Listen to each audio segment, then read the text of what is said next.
what age do you guys recommend a child start working out with weights? I started at 12. You know? I'd say when they're ready. You know, I don't see the problem being with the child. I see the problem being with the parent. Yeah. You know, so You're right about that.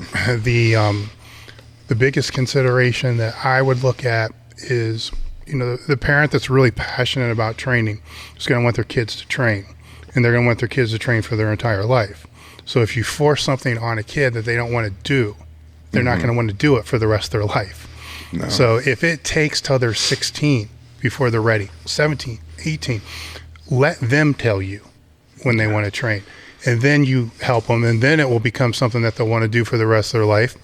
That isn't to say don't introduce them to exercise. It's a cool opportunity for a parent to be able to like lead from the front and be a role model without imposing your will on the kid. So in other words, saying like, you know, like I love training. This is something that's really important to me. This is something that, you know, that dad does. Looking at it that way instead of looking at it from the perspective of like, you should do this, you need to do this so you're not weak, you know, and that changes things dramatically. I was fortunate in that I didn't really have any pressure in either direction. I just needed to get stronger. I wanted to be bigger, and you know, I figured out that lifting weights would help me with that, and everything I did for the first probably 3 years was all sets of 10 because I thought that was what, if you couldn't do 10, I thought it was worthless because that was what I think it said on the box. I don't know. Yeah. It's like that was my initial advice. Yeah, it was like, you know, you got to get at least 10 or it's no good. So I was doing sets of 10 with 100 pounds forever, you know, but I think that you can easily overdo it, and strength should not be the goal, you know, with early teens and preteens. They gotta have fun. You know, it's a tough spot because for us, I've been doing this, you know, our whole life. You know, we want them to be able to do it, but you got to understand what you're using it for yourself. You're using it, you know, outside of the sport and all the other stuff. You're using it as a way to cope. You're using it for your exercise. You're using it for your health. You're using it for all these other things, and all those other things may be the only things that your kids are going to want to use it for. Right. You know, so if you destroy it by imposing your will on them and they're doing meets when they're fucking 8 or 9, I can pretty much guarantee nobody that's doing a meet when they're 9 is doing a meet when they're 23. Yeah, you're right.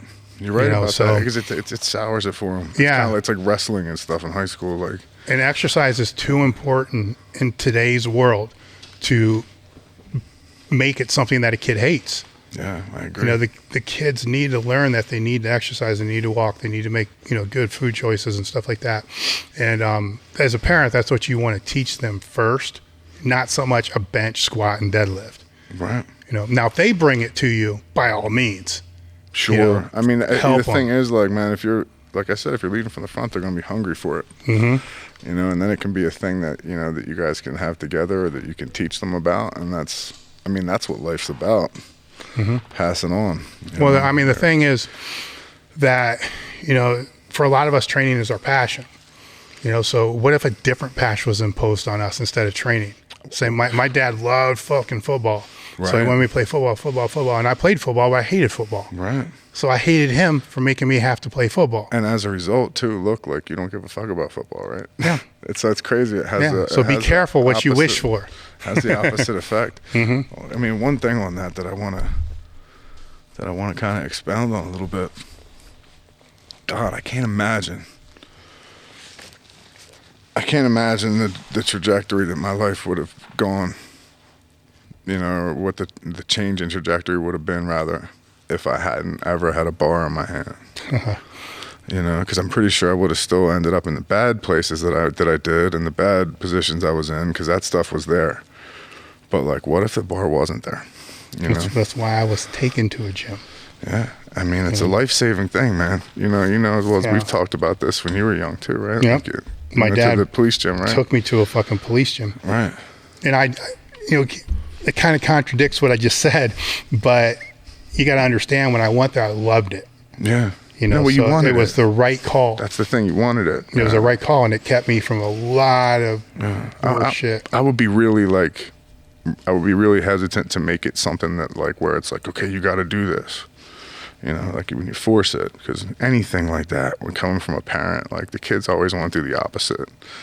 And especially when they're kids. And who knows, maybe this is the thing that, like, for me, man, that saved my life, like literally saved my life. like literally turned the direction of my life around 180 degrees. And if I didn't have that, like, it's not like it was an immediate effect either. You don't know what's happening. Like, I had that over the course of, like, God, I was in my 20s when I went into prison. And it was already part of my life. But if I didn't have that foundation, everything that came after would have been impossible, you know? So, like, who knows? I can't imagine the difference in my life that I would have had without that.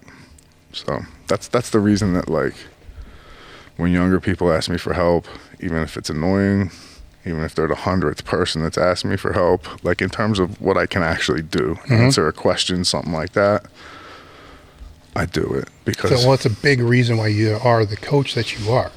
You're right. It's because of that. Without that, you wouldn't be the same coach as you are. I wouldn't be able to empathize with people in the way that I am. That's the truth.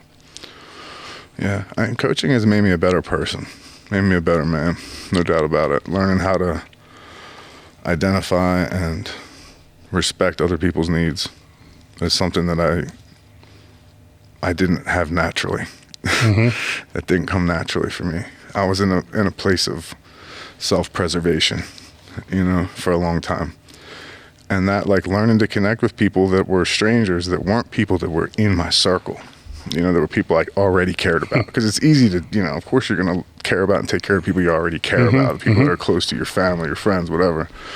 But learning how to meet new people and take them in and develop legitimate concern and respect for them, that was a skill.